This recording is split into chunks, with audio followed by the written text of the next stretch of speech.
all kinds of merits of Hinduism have been ascribed to Buddhist influence. For example, it is said, it is also even said in much pro-Hindu propaganda, that it is Buddhism that generated the institution of the university. Because you see, there is this famous Nalanda University that was burned down by the Muslim invaders. But you see, that was the biggest university in the Middle Ages of its day, even including the first European universities. You see, compared to Nalanda, it was all a very small thing. Nalanda was the university par excellence.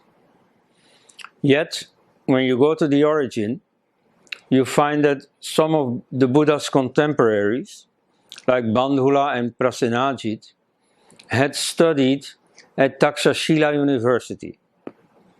So Takshashila University already existed before the Buddha. So the university is not a Buddhist invention, it is a Vedic invention. And so like that, very many things that have been credited to Buddhism are older than Buddhism. Like for instance, some of the Buddhist ideals of fellow feeling, of a charitable way of dealing with fellow men, have already been extolled in the Upanishads. Indeed, they have been thematized a bit more in Buddhism.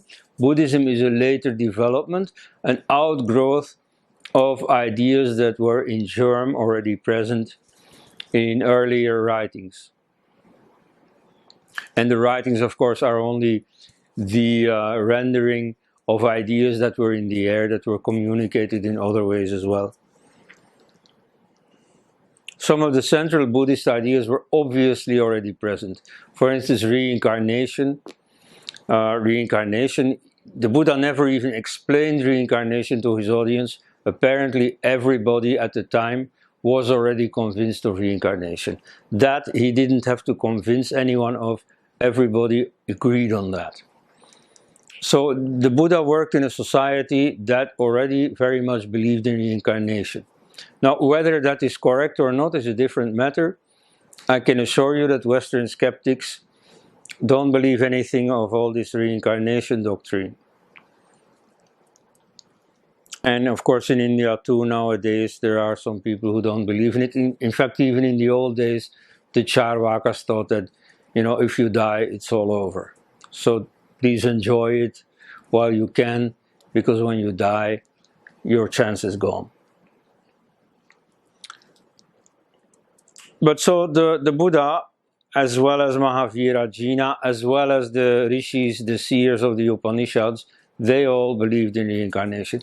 It is in the first Upanishads that you see the introduction of the doctrine of reincarnation. For them it was something new.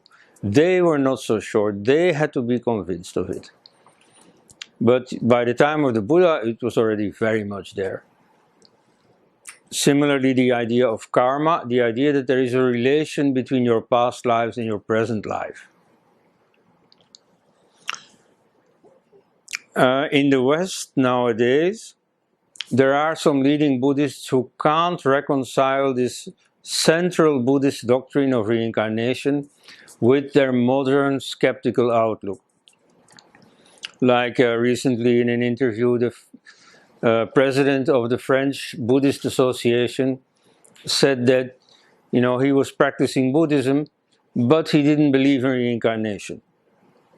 Now, you can perfectly practice meditation without believing in anything. But to call yourself a Buddhist while not believing in reincarnation, that is a bit funny. That is not very convincing. So Buddhism very strongly, very centrally believes and assumes reincarnation.